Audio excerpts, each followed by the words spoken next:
The king and his hawk. Genghis Khan was a great king and warrior.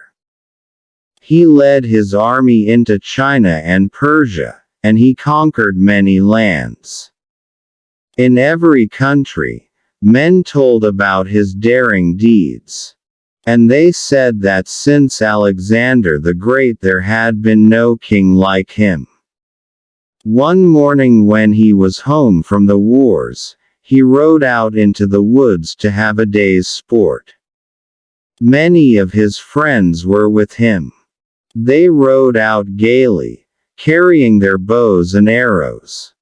Behind them came the servants with the hounds. It was a merry hunting party. The woods rang with their shouts and laughter. They expected to carry much game home in the evening. On the king's wrist sat his favorite hawk, for in those days hawks were trained to hunt. At a word from their masters they would fly high up into the air, and look around for prey. If they chanced to see a deer or a rabbit, they would swoop down upon it swift as any arrow. All day long Genghis Khan and his huntsmen rode through the woods. But they did not find as much game as they expected. Toward evening they started for home. The king had often ridden through the woods, and he knew all the paths.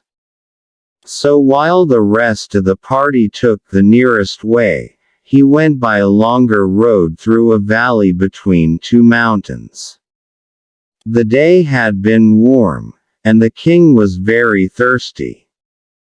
His pet hawk had left his wrist and flown away. It would be sure to find its way home. The king rode slowly along. He had once seen a spring of clear water near this pathway. If he could only find it now. But the hot days of summer had dried up all the mountain brooks. At last, to his joy, he saw some water trickling down over the edge of a rock. He knew that there was a spring farther up. In the wet season, a swift stream of water always poured down here. But now it came only one drop at a time. The king leapt from his horse.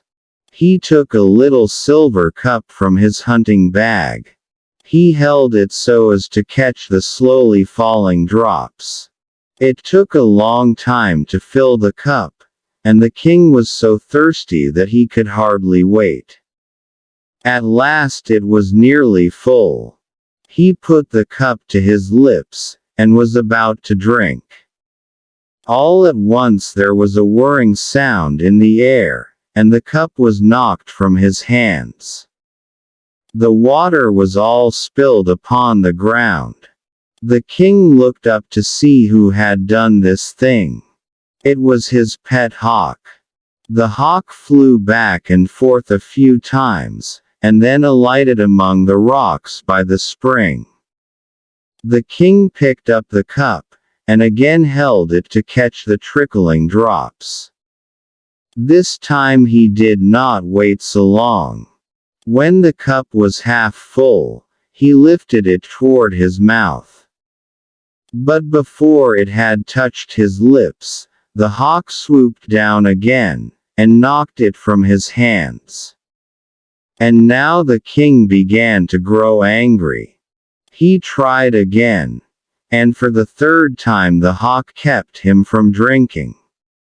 The king was now very angry indeed. "How do you dare to act so?" he cried. "If I had you in my hands, I would wring your neck." Then he filled the cup again. But before he tried to drink, he drew his sword. "Now, Sir Hawk," he said, "this is the last time." He had hardly spoken, before the hawk swooped down and knocked the cup from his hand. But the king was looking for this.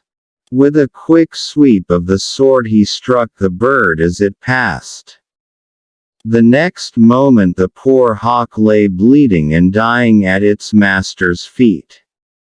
"That is what you get for your pains," said Genghis Khan. But when he looked for his cup, he found that it had fallen between two rocks, where he could not reach it. "At any rate, I will have a drink from that spring," he said to himself. With that he began to climb the steep bank to the place from which the water trickled.